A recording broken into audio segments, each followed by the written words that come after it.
dear students, welcome to our school channel. I hope all of you fine. So I am myself Himanshu Srivastava. I am your maths teacher. Today we will discuss about unit 6 HCF and LCM. So HCF and LCM. Today first of all discuss about HCF. So HCF is highest common factor and HCF is highest common factor and इसे एक और नाम से भी जानते हैं. क्या नाम है उसका? GCD. GCD means greatest common divisor. Greatest common divisor. You know very well HCF is highest common factor, GCD is greatest common divisor. Both are equal. चाहे आप HCF कहें और चाहे आप GCD कहें, both are equal. But इसमें आपको एक चीज दिखाई दे रही है, एक चीज सबसे important thing, common. Common what is common? It means common. कोई भी चीज जो डिजिट कॉमन होगी वही हमारा आंसर होगा. यही से ही आंसर पता चल रहा है हमें. जो चीज हमारी कॉमन होगी वही हमारा आंसर होगा. तो let's go. We will take the example of HCF.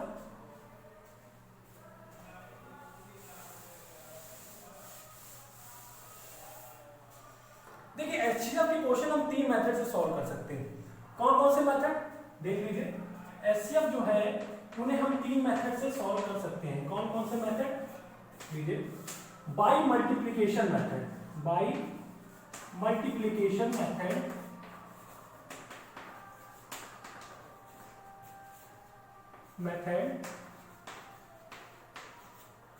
Second is that by finding factor method. Finding factor method. And third one is prime factorization method. Prime factorization method. HCF जो है वो हमारा तीन तरीके से solve हो सकता है. By three way. First of all by multiplication method. Second is that by finding factor method. Third is that by prime factorisation method. First of all we discuss about by multiplication method. First of all हम question solve करेंगे by multiplication method.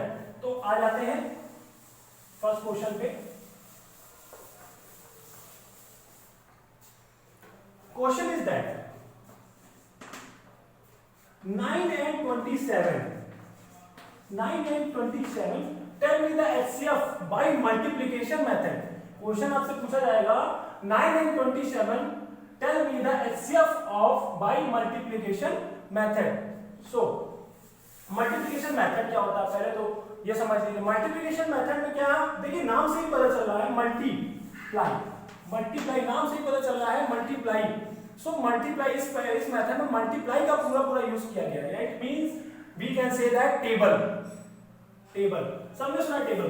तो हम क्या करते हैं इस method में क्या होता है 9 and 27 किस टेबल में आते हैं. ठीक है किस टेबल में दोनों डिजिट आती हैं बस वो मुझे देखना है. ठीक है देखिए 2 के टेबल्स में 9 नहीं आता. ठीक है 9 के टेबल में 3 के टेबल में 9 आता है. 3 3 is 9 तो 3 का टेबल में 9 आता है. ठीक एंड 27 ऑल्सो आता है. 3 9 is 27. 4 के टेबल में नहीं आता. 5 के टेबल में नहीं आता. 6 के टेबल में नहीं आता है. 7 के टेबल में नहीं आता है. 8 के टेबल में नहीं आता है 9 and 27. 9 के टेबल में 9 and 27 आता है. तो एक डिजिट और हो गई हमारे पास. 9 के टेबल में 9 and 27 आता है. 9 1 9 और 9 3 27. तो हमारे पास क्या आंसर आ गया 3 and 9. 3 and 9. तो इसमें देखिए ग्रेटेस्ट कौन सा है. अगर हम देखेंगे ग्रेटेस्ट कौन सा है तो इसमें ग्रेटेस्ट आएगा 9. तो हमारा HCF क्या हो गया. HCF हमारा हो गया 9 because of highest common factor and by multiplication method. तो मल्टीप्लिकेशन मेथड आई होप सबको समझ में आ गया होगा. ठीक है तो second we will discuss about second method.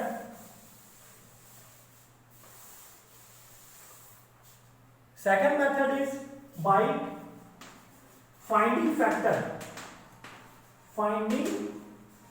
Factor. Question we will take the example of 8 and 12। आपसे क्वेश्चन पूछेगा 8 and 12 tell me the HCF of by finding factor method। Tell me the HCF of by finding factor method। सो देखते हैं कैसे इसको solve करते हैं। Finding factor method में क्या होता है, हमें 8 एंड 12 के फैक्टर जानने होते हैं। क्या जानने होते हैं? फैक्टर, कि ये किस किस टेबल से डिवाइड है, किस किस डिजिट से डिवाइड हो सकता है या किस किस टेबल में आता है। तो सबसे पहले अगर हम 8 की बात करें, 8 तो देखिए 8 क्या है, 1 से डिवाइड हो सकता है, तो 1 से डिवाइड हो सकता है, ठीक है। 2 से ऑल्सो डिवाइड हो सकता है, 3 से डिवाइड हो नहीं सकता, ठीक है। 4 से ऑल्सो डिवाइड हो सकता है, 4 से। 5 डिवाइड नहीं हो सकता क्योंकि 5 के टेबल में 8 नहीं आता है। 6 से भी डिवाइड नहीं हो सकता क्योंकि उसके टेबल में भी 8 नहीं आता। 7 से भी डिवाइड नहीं हो सकता क्योंकि 7 के टेबल में भी 8 नहीं आता। बचा 8 के टेबल से भी 8 डिवाइड हो जाएगा, 8 1 सा 8। ओके, अब बात करते हैं 12 की। 9 इसलिए नहीं लिया, 9 का टेबल इसलिए नहीं आया क्योंकि आप लोग सोचोगे 8 के आगे भी तो टेबल है, 9 10 11 12 13 14 15। बिकॉज ऑफ अगर ये 9 लेंगे तो 9 इस डिजिट से बड़ा होगा, तो इसलिए 9 नहीं ले सकते हैं।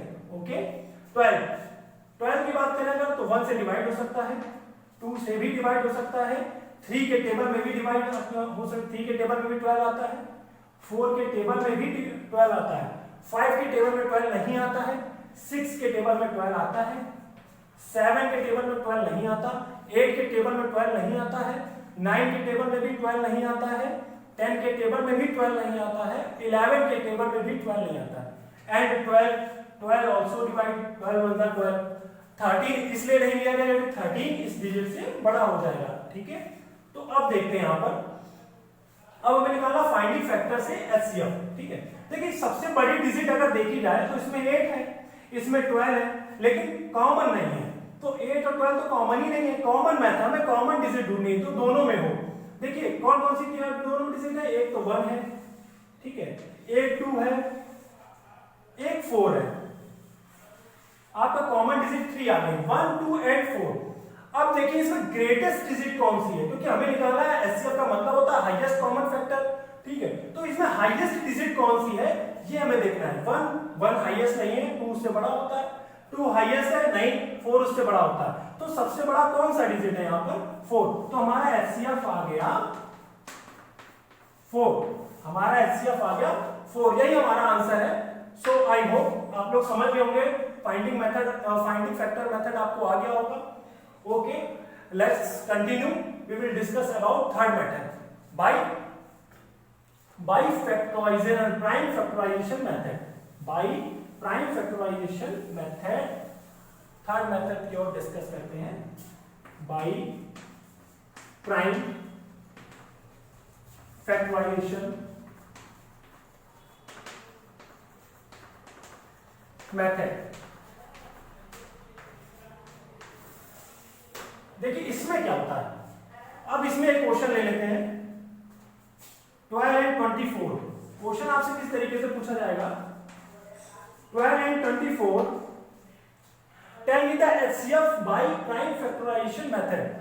बाय प्राइम फैक्टराइजेशन मेथड क्या होता है, फर्स्ट ऑफ ऑल वो जान लेते हैं। इसमें क्या होता है, हम डिवाइड करते हैं, क्या करते हैं, डिवाइड करते हैं मिनिमम डिजिट से, मिनिमम डिजिट से डिवाइड करते हैं। इट मींस मिनिमम मतलब हो गया 2 से डिवाइड करते हुए चलते हैं, फिर 3 से, देन 4 से, देन 5, देन 6, इस टाइप से आगे बढ़ते हैं, ठीक है। First of all 1 by 1 digit लेंगे। हमने सबसे पहले डिजिट ले ली 12, ओके। अब 12 को मैंने डिवाइड करना शुरू किया, तो 2 से अगर डिवाइड करेंगे, मैंने बताया मिनिमम डिजिट से डिवाइड करते हैं, तो 2 6 कितने टाइम जाएगा, 6 टाइम जाएगा, 2 6 12, ओके। 2 3 फिर 6 को डिवाइड करना है, 2 3 क्या होता है 6, तो 2 3 6। देन अब देखिए 2 3 से डिवाइड, 2 से 3 डिवाइड नहीं होगा, तो अब क्या यूज करेंगे, मैंने बताया पहले 2 फिर 3 फिर 4 देन 5 देन 6, इस तरीके से हम डिवाइड करने चलते हैं। तो अब बारी आ गई, अब बारी आई 3 की, तो 3 से डिवाइड किया तो 1 आ गया, ओके। अब देन आगे ये डिवाइड हो गया, 1 जब तक नहीं आता है तब तक डिवाइड करते रहते हैं, यहाँ 1 आ गया तो ये डिवाइड हो गया। उसके बाद अब बारी आ गई 24 की। अब 24 को हम डिवाइड करते हैं, 2 12 जा 24, 2 1 जा 2, 2 जा 4, तो 2 12 जा 24 हो जाता है, ठीक है। 2 6 जा 12, देन 2 3 जा 6, अगेन 3 आ गया, अब हम 3 से डिवाइड करेंगे, ओके। 3 1 जा 3, अब 1 आ गया, तो यहाँ पर हमारा डिवाइड कंप्लीट हो गया, ओके। अब क्या करते हैं, हमें कॉमन मेथड ढूंढना है, तो अब सबसे पहले 12 के फैक्टर लिखते हैं। 12 के फैक्टर आ गए हमारे पास, 12 के फैक्टर देखिए आ गए, 12 के फैक्टर आ गए 2 क्रॉस 2 क्रॉस 3, ये हमारे 12 के फैक्टर आ गए। अब 24 के फैक्टर लिखते हैं। 24 के फैक्टर क्या आ गए, 2 cross 2 cross 2 and then cross 3। अब देखिए हमने आपको बताया था एक वर्ड हमेशा ध्यान रखिए, कॉमन। अब देखिए दोनों में कॉमन क्या है, देखिए एक 2 तो ये कॉमन हो गया, देन नेक्स्ट 2 ये कॉमन हो गया, देन नेक्स्ट 3 ये कॉमन हो गया, एक ये कॉमन नहीं है, तो क्या हमारा कॉमन हो गया 2 2 3, क्या कॉमन हो गया 2 2 3। तो हमारा एचसीएफ क्या होगा, हमने कॉमन हमारा क्या था, एक 2 ये आ गया कॉमन, देन ये 2 कॉमन आ गया, देन ये 3 कॉमन आ गया, तो आंसर क्या होगा 2 2 जा 4 एंड 3 4 3 जा 12। हमारा एचसीएफ क्या आ गया 12 आ गया हमारा एचसीएफ। आई होप आप सभी को समझ में आ गया होगा हमारा प्राइम फैक्टराइजेशन मेथड क्या है, ठीक है। मैंने 1 बाय 1 आपको सारे तीनों मेथड एक्सप्लेन कर दिए हैं, आई होप आपको समझ में आ गए होंगे। देन अब हम बात करते हैं, एक मोस्ट इंपॉर्टेंट थिंग जो यहाँ पर है वो छूट रही है, मैं बता दे रहा हूँ आपको कि ये 12 जो हमने आंसर निकाला है वो सही है या गलत, ये कैसे पता करेंगे हम। तो इसके लिए एक मेथड है, हम आपको बता दे रहे हैं, ठीक है। देख लीजिए, अगर हमारा 12 आंसर आ गया है तो हम कैसे मानेंगे ये आंसर हमारा जो है वो सही है, हमारा एचसीएफ जो है वो सही है। तो हम आपको एक बता रहे हैं चीज, ध्यान रखिएगा हमेशा। One thing is that like 12, अगर 12 से ये दोनों डिजिट, both the digits are different, अगर ये दोनों डिजिट डिवाइड हो जाती हैं, ठीक है, तो हमारा एचसीएफ जो है वो सही है। देखिए 12 से अगर 12 को डिवाइड कर रहे हैं तो बिल्कुल डिवाइड हो रहा है, 1 आएगा आंसर। अगर 12 से 24 को डिवाइड कर रहे हैं तो बिल्कुल सही है, 24 भी डिवाइड हो जाएगा, 12 2 जा 24, तो इट मींस दोनों ही डिवाइड हो जा रहे हैं, तो हमारा आंसर जो है बिल्कुल सही है, इसमें कोई शक नहीं है, उसमें कोई डाउट नहीं है, हमारा आंसर बिल्कुल सही आया है, ओके। तो अब अपने घर पे आप लोग प्रैक्टिस करिए, क्वेश्चंस की एक्सरसाइज आपकी दी गई हुई है, ठीक है, और आप लोग प्रैक्टिस करते रहिए, मैथमेटिक्स में प्रैक्टिस बहुत जरूरी है, ठीक है।